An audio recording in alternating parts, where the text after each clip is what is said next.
Hello, how are you? Come in. Now, I have to be really fast because I'm not at home and we're doing it on himself's phone. But I have to tell you about Sweden and Stockholm and Alexander Skarsgård.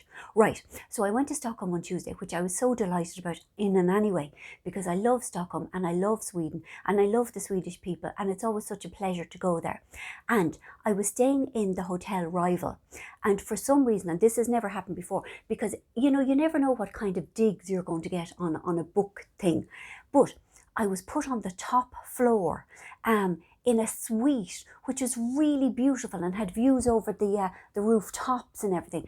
But there were only 3 bedrooms on that floor. Are you with me? And there was also a sort of a lounge where I would be doing my interviews and things. So it all went lovely on the Tuesday night. Then on the Wednesday, I was in the room doing my interviews and things. And suddenly my publicist, the lovely Katarina, came in and she looked a bit green about the gills. And she said, Alexander Skarsgård is here. He's just after going in to one of the bedrooms on this floor. Bearing in mind there's only 3, right? I'm in one, Jenny Colgan's in the other. So we all got like wildly hysterical. Because you would, wouldn't you? And we sort of made it our mission to try and pester him, like as you would. No, I know that's awful. I know it's terrible. And I know it must be awful for him. But we were crazed. Do you know, we were crazed because I've loved him since True Blood. So anyway, myself and Jenny, we got a copy each of our Swedish book and we signed it and we wrote a little note to him and we left it outside his door. Now, I will admit there was a period of time where I lay on the floor, on the carpet outside his room, just in case he came back so that I could meet him. But anyway, so he didn't come back during that time. So it gets to Wednesday evening and Jenny has gone out for dinner and myself and himself have gone to Sephora in Stockholm because I have to, because I'm in Stockholm, that's what I do.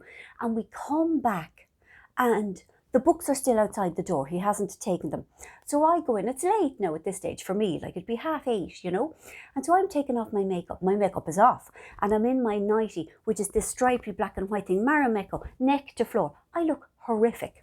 Then Jenny comes back with 3 dime bars, 3 lemon dime bars for us. So we're sitting in the room and we're eating our dime bars and she admires our room and she invites me to come out and see her room. And so we come out and she's ahead of me and I'm behind her looking hellish, you know, and he's there going into his room. So I see the back of him. Now he is at least 8 foot tall. He is like, forgive me, you know, abnormally tall. If he wasn't Alexander Skarsgård, people might think, just that poor fella's awful tall, he'll never get a girl, you know. And his shoulders were so wide, they were about the size, they were about the length of a bus. You know, a 46A, they were so wide. And clearly he had to go into his room sideways because he'd never be able to go in full on because the door wouldn't be wide enough. Now, he was so tall. He was wearing a fawn-coloured suede jacket and dark-coloured jeans that looked kind of new and stiff and not very comfortable. And so we're there, kind of stuck in my doorway. And he bends and he looks at the books and he looks a bit confused, you know, like we could feel the confusion coming off him. And he carries on in without picking them up. And himself was there as well, but behind me. And then the 3 of us were just in giddy, tween-like convulsions. Like it was so exciting. Like even from the back, he was radiating star quality ridiness. Do you know, it was like, he's a ride. You don't even have to see him from the front. That lad's a ride, you know. So I go in and we admire Jenny's room. And then we come back in and we eat our lemon flavoured dimes. And then it's time for Jenny to go to bed. And we come out and the books are gone. He's obviously taken them. So he was in there clearly reading them. I mean, of course he would. And then Jenny goes into her room and realises that she has a connecting door through to his room. And it was just the best crack ever. So we didn't get to meet. Oh, yeah. And then we were leaving early the next morning and there was a sign on his room saying, do not disturb. But I didn't take it personally. I don't think it was really directed at me as such. So there we are. It was fabulous. It was just completely fabulous.